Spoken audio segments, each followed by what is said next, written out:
Hey guys, happy Tuesday. Thank you for joining me.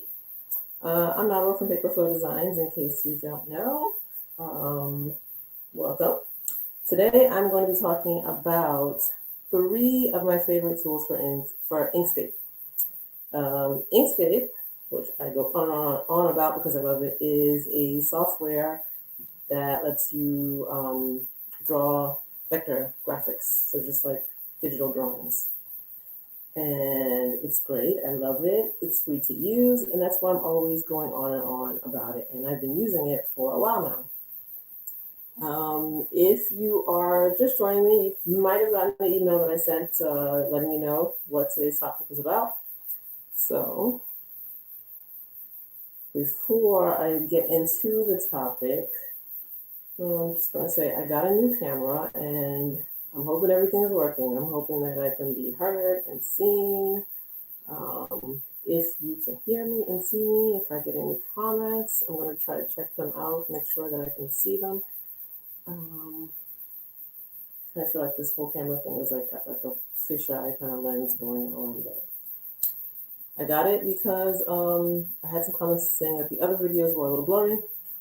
So I figured, okay, let me get a new camera and clear things up. So hopefully it should be clear. I hope the quality is better. Let me know what you think of it.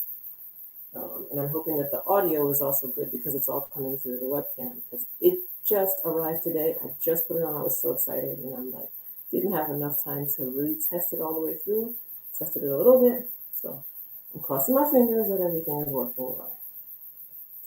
So instead of me going on and on and on, let me get into what you're probably here for. So three of my favorite tools for Inkscape, and as I mentioned, one of them is free. Yes. Let me see. If you are familiar with Inkscape, let me know if you've already used it, what you use it for. Do you make SVG files like I do with it? Let me jump right in and say the first one out of the three of my favorite tools is my graphic tablet. Without that, I mean, I could use Inkscape without that, but it just makes things so much easier for me, especially if I'm drawing something that has like a lot of, fine details, or maybe like a lot of, a lot of curves and turns and things like that. It just helps out so much. So the one that I use, I have it right here. I never know how to pronounce it. I think it's like the Huon or Huon or something like that. But I've had it for years now. It works great. It was inexpensive. It's got like the hotkeys on the side, which I don't really use. But it's like a large enough surface that when I'm drawing on it, like my hand has enough space to move around and it doesn't cramp up. So that's what I like about it. I used that with the pen that it came with. So it kind of comes with like a little stylus pen that helps you draw. You don't have to use this with Inkscape. You can draw with a mouse if you want. That's perfectly fine. That's how I started. I just started using my mouse. But after a while, like if you're drawing all the time, you might notice that your hand might start to cramp up with the mouse. And it's just, it feels more natural. It feels like you're really drawing when you're drawing like with a tablet and with a pen. So like this tablet connects to my computer, and once the pen is charged, I can charge it with a cable, and I can just draw. And then whatever I'm drawing on the tablet shows up on the screen in Inkscape. So it's easier to use that. You don't have to, but it's just easier. That is the first way. The second item. Second thing that I like, let me put this out of the way. Okay.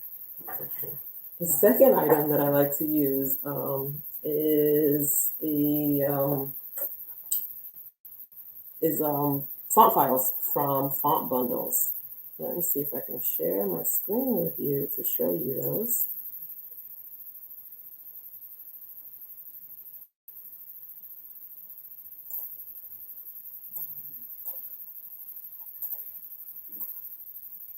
Yeah. Font files. Just because you can use the fonts that you have um, in your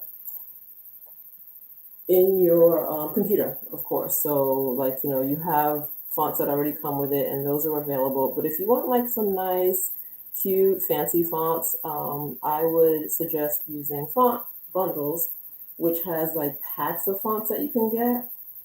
Sometimes they're just like one-off designs, so it'll just come with like one design and including like, these little curly Q kind of things in it.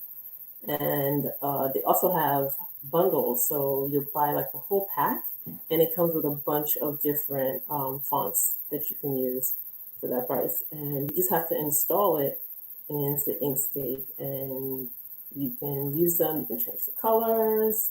You can make them bigger or smaller. You can add them to like, drawings. Let's say like you have like an SVG file of I don't know, something like a bird or something, or a girl, and you want to add like the age or something, like a little fancy font file, and you don't have something like that already in your computer, you can come over to Font Bundles and look through their selection. As you can see, they have a big variety of different fonts for you to use. And yeah, go through there, see what they have. If any of them piques your interest, you can grab that, download it, and upload it to Inkscape and use that. If you are having any troubles like downloading and uploading your files to Inkscape, I do have another video to show you how to do that, because that can be a little tricky depending on I think what version you're using. I have a PC, I have Microsoft Windows 10, and I do know that sometimes it can be a little tricky to put font files in there. So I do have a video where I talk about that and show you how to upload it there.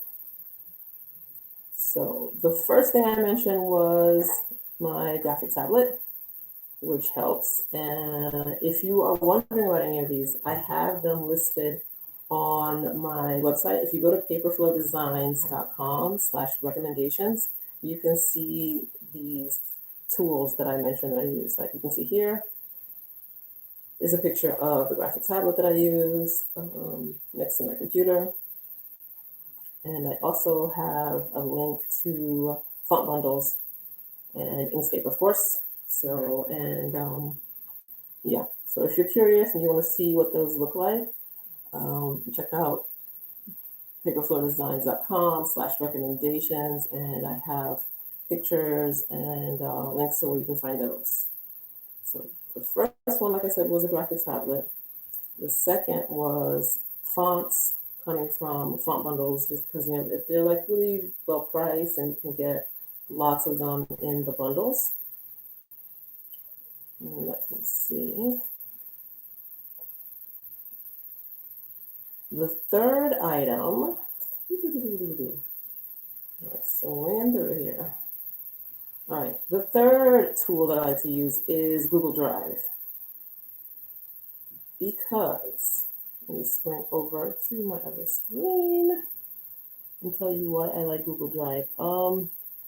If you've ever had to do like papers or like write something or use any kind of documents, you probably are familiar with Microsoft Office, the Microsoft Office suite of things, which is great. But some of the drawbacks to Microsoft Office is that it takes up space on your computer, and it's not that easy to share files with someone else on Microsoft Office. So another alternative, which I love, is Google Drive. And the reason why I like Google Drive is because it is cloud-based. So all of the things you want to store, you don't have to store them on your computer. I mean, you can, but Google Drive gives you the option to store files on the cloud, and it's free. If you got my email, like I said, I mentioned that one of the tools that I love to use is a free tool, and this is it. It's Google Drive. So the similarities to Microsoft Office Suite is that it gives you all of those things that you probably are familiar with in Microsoft Office, like Microsoft Word, Microsoft Excel spreadsheets, and PowerPoint. So there is an option in Google Drive for all of those things. They give you storage space. So you get like what does it say? 15 gigabytes of free storage space. You can keep different types of files. So whether it can be like Word document style files, images like JPEGs, PNGs, videos. So those are like those MOV files, MP3. You're gonna keep like audio files in there. You can share them with people, which I do a lot. A lot of times, what I'll do is if people will buy a set of SVG files from my Etsy shop, and maybe they just need something changed, or they'll like pay for an upgrade to have it customized. And then customized, I mean like they might want to add a name to it or change the color of one of the items. I will do that. And since in Etsy you can't just send an SVG file, like Etsy accepts certain kinds of files, but SVG files are not one of them through the messenger system. So what I do is I use Google Drive, and I'll put the file, the new custom file, in Google Drive, and then I send them a link to it. And they can download it and they can use it, and it's really easy to use. And that way it doesn't take up space in their email when I send it to them. So that is what I love about Google Drive. You can even say photos in there. So like I said, it's got an option for all the things that you're probably used to using in Microsoft Word. You can use Google Drive for, and it's a great way to back up your SVG files. If you're making SVG files and you're only saving them on your computer, I would suggest that you also back them up on a cloud-based system, just because, you know, if something happens to your computer and you lose all of your files, you will be sad. Not saying I'm speaking from experience, but cross my fingers that it's not going to happen. It's better if you have them backed up in more than one place. And Google Drive is a great option because, like I said, it's free to use, and they give you already, you know, all that storage space for free anyway. So you might as well go ahead and use it, and you can share them with them. I had someone write to me and say that they just started making SVG files, and they wanted to send, I think, like a draft version of it or a picture of what it looked like to their customer or to the person who's buying it from them. And yeah, if you don't want to send, like, let's say the file is too big to send by email, like when you put, I'm sure you've seen it before, and you've downloaded documents to your email, sometimes it'll tell you, oh, this file is too large, you can't send it in there. The easiest way to get around that is to just send them a link. So the actual document or the picture or the SVG file or the PNG file, whatever have you, will be in your Google Drive, and you can just get a link and share that link with them, and that person can get access to it. They can see it, they can download it, you can put different restrictions on it. It's yeah, so for me it's a lifesaver. So without those 3 tools, I probably would not have my side business the way that I have it now, the way that I have it set up. All 3 of those things I use every day, like I mentioned. It's easy to set up. The graphic tablet didn't really cost that much. It was a good investment to you know, get started with to use to make SVG files. I started with my mouse, so a little mouse. It is possible to just use a mouse. And then I upgraded to the graphic tablet, which I just found to be a lot easier, especially on my hands once you start drawing every day, like I do. Font bundles was a great option, like I mentioned, because it just gives you like a nice variety of different font styles. And Google Drive, that I seriously use Google Drive every single day. I love it. I don't know where I would be without it. And all you need is just to have, I think, like a Gmail address, and yeah, you already have it. If you have a Gmail email address, you already have Google Drive, or you already at least have access to it. So let me know if you have tried any of those things already.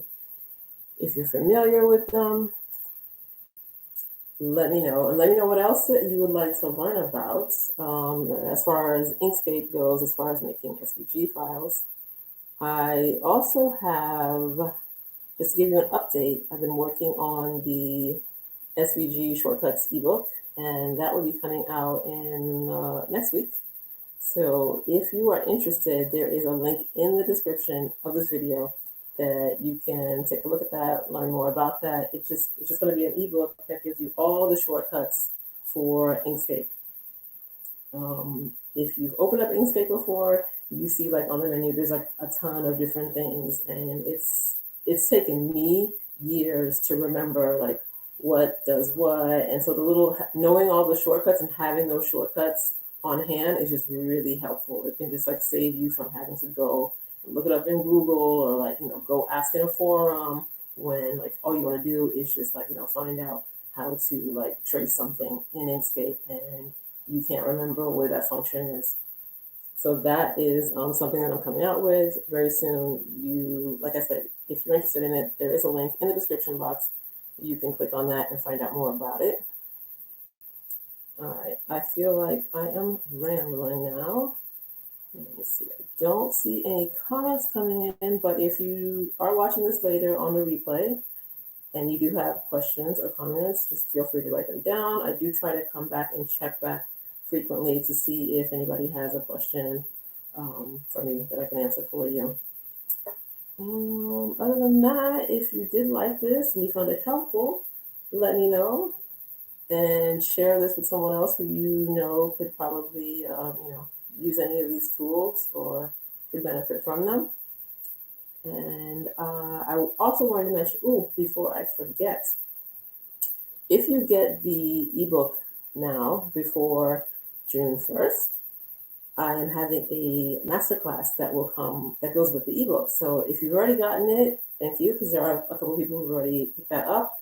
You will get an email about the masterclass, and the masterclass is going to be me working with you, going through the ebook and showing you the shortcuts that are in the ebook, like live and direct. So that'll be your chance to see how I use the shortcuts in Inkscape and ask me any questions that you have during the masterclass about Inkscape and the shortcuts in there. So that masterclass will be available to anyone who gets the ebook before June 1st. If you get it after June 1st, it will be separate. So that's just going to be a little bonus. So that is it from me. I hope you all are doing well. Thank you for the like, and I will see you again next week.